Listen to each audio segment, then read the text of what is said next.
What is going on, warriors and farmers of Tamaris? Welcome to the ultimate counter-attack guide in Call of Dragons.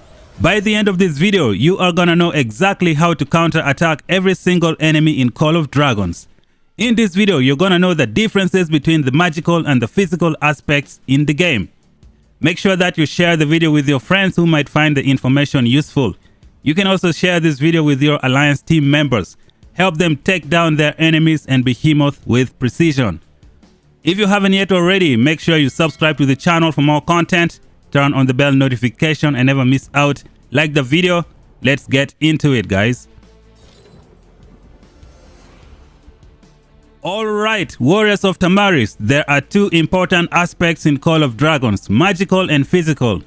These two aspects are further subdivided into other branches: magical defense, physical defense, magical attack, and physical attack. Knowing the differences between these parameters will help you understand how to counter-attack every single enemy in Call of Dragons. You are gonna know exactly which type of artifact to bring against a specific enemy. Do you need a health artifact? Do you need a defense artifact?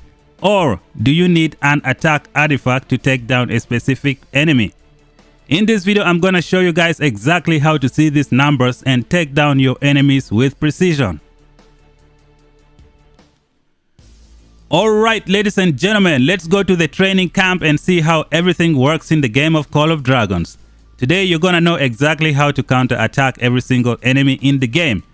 First of all, we're gonna click on this counter-attack unit advantage system.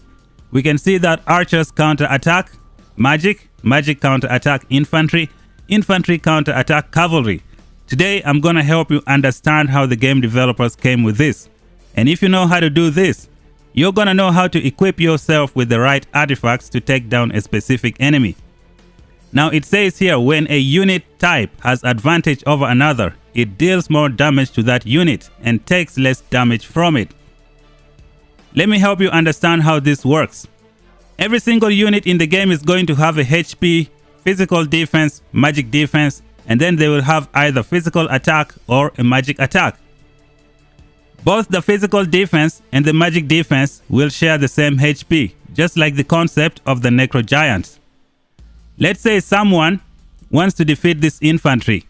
You can find out which defense is the weakest and then you exploit it. From this counter attack right here, we can see that the magic is excellent at taking down the infantry. Let's see why that is possible. When you see over here, the magic defense is only 163. And the physical defense is 203. This simply means if you bring a magic unit, it's going to defeat the infantry pretty fast. Now both defenses share the same HP. If a magic fights infantry, they're gonna try to deplete this defense and take down the HP. If a physical unit fights this infantry, they're gonna try and take down this physical defense and deplete the HP. This is how it works. To elaborate more on this concept, let's assume two enemies were attacking this infantry guy right here. Let's say you have an archer and then you have a magic hero as well, and they both attack this guy. The magic hero will go after the magic defense, the physical hero will go after the physical defense. Now both of these defenses share the same HP, therefore you're gonna deplete this HP pretty fast and take it down. This is how the concept of the NECROGIANT work. Let's go to the NECROGIANT layer and then see how this is gonna work. To take down the NECROGIANT, you're gonna go after this NECROGIANT right here. He has a weak physical defense. When you bring about 40 archers, you're gonna defeat these guys pretty easy. On the contrary, if you come to fight these guys and you bring like 40 magic troops, it's gonna be a long night for you guys. Both of these guys share the same HP. So we will just assume this guy is the physical defense and this guy is the magical defense. You gotta know which one is weak to take it down. This is how you can counter-attack your enemies in the game of Call of Dragons. Let's go back to the training camp and continue seeing what really happens when you fight your enemies. Let's click on the magic and just do a quick overview. Now when you see over here, the magic troop have the highest magic defense in the whole game. This is part of the reason why the League of Order is excellent at taking down other magic troop types in the game. When you look at the buff of the League of Order, Like let's go over here. You can see Legion magic defense of plus 3%. This is significant when you fight people in the open field. When you fight in the open field, it is usually dominated by magic troops. And guess what? When you are in the League of Order, you're gonna have two different types of magic heroes. You're gonna have two different types of magic troops to use. You will have the Vestals and you will have the Celestials. Now the Celestials are the strongest magic troops in the game. Give them the plus 3% defense, and the magic troop from the League of Order is going to crush the magic troop from the Wilderbeg and the magic troop from the Spring Warden. This is why you go with the League of Order in Season 1. To continue exploring the counter-attack system, let's click on the archers and see what's going on. We can see from the counter-attack tree here that the archers can counter-attack the magic units in the game. Let's see why that is possible. Now it says here to take down a unit, you do more damage to their defense and they do less damage to you. If you look right here, the physical attack of the marksman is insane. This physical attack is gonna go for the physical defense of the magic troops. Now just look at the physical defense of magic. It's small. So when the magic is fighting the archers, they're gonna have a tough time in the open field. When we hit the cavalry counter-attack system, we can see from here that the cavalry can counter-attack the archers. Let's take a look at the cavalry. Just look at these crazy guys. They have a high HP, high physical attack, high physical defense, which is good. And I think the magic should be good at taking down cavalry as well. As you can see here, they kind of have a low magical defense. So this is how you know exactly how to take down a specific enemy. Now it's gonna bring us to one of the most asked questions in the game. Which parameter should you upgrade when you fight your enemies?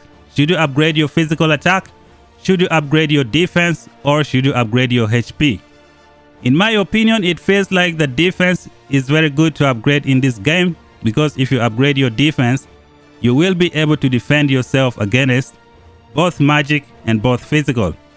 If you increase your attack, you will only be good at dealing with one type of enemy that you can defeat. But if you meet someone who can take you down, your defense is going to be kind of weak. Once you do some testing in the open field and understand how to take down your enemies, you will know exactly which artifacts to use. Now there are so many good artifacts right here. When it comes to infantry, let's click on the statistics of infantry and see how they fight in the open field. Infantry have a very high HP and they have very good defense, but they have a terrible physical attack. Therefore, if you want to make an infantry better in the open field, you might want to use this artifact right here, the Dragon Scale Armor, which is going to give plus 33% HP and another plus 17%. Or you can go with the defensive artifact. I don't have this one upgraded to maximum level, but as you can see here, this one is great. When we look at the artifacts, you're going to see that the statistics of the HP increase is kind of lower than the statistics of the defense. This kind of makes me think that the HP is more important in the game. Now let's assume you're just fighting Behemoth in the lair and you're not taking any damage. You're gonna bring archers and then you're gonna use attack artifacts to take down enemies who are not gonna hit you back. So you have guys like the Phoenix Eye, you have the Shadow Blade, which is the best artifact for archers for doing damage. You have this Infernal Flame, the best artifact for magic troops for doing single target damage. This one is also great. I don't have the Kingslayer over here. Now let's say you are fighting someone and they are hitting you back. I think you will be better off with a defense artifact or a HP artifact. For archers, we also have this one right here, the Viola's Bow, which increases your HP. And this, ladies and gentlemen, is how counter-attack works in Call of Dragons. If you know how to read these parameters, you're gonna know exactly how to take down a specific enemy. You're also gonna know how to crush a specific behemoth in the lair. Let us do a quick summary of what's going on. All heroes have HP, they have physical defense, and they have magic defense. Their attack can be physical or it can be magical. The physical defense and the magic defense will share the same HP. You just need to take down one to bring down the HP. If two enemies are attacking these guys, let's say a magical and a physical, they're gonna take down each one of these HP. I mean each one of these defenses. Both defense share the same HP. It is important to know which parameters to increase if you want to take down a specific enemy. You can use the specific artifacts to do it. You can use defense artifact to win. Let's say, for example, a cavalry troop is giving an archer a tough time. Which type of artifact is the best at counter-attacking their assault? Is it going to be HP artifact? Is it going to be defense artifact? That is something we are going to have to figure out in the future.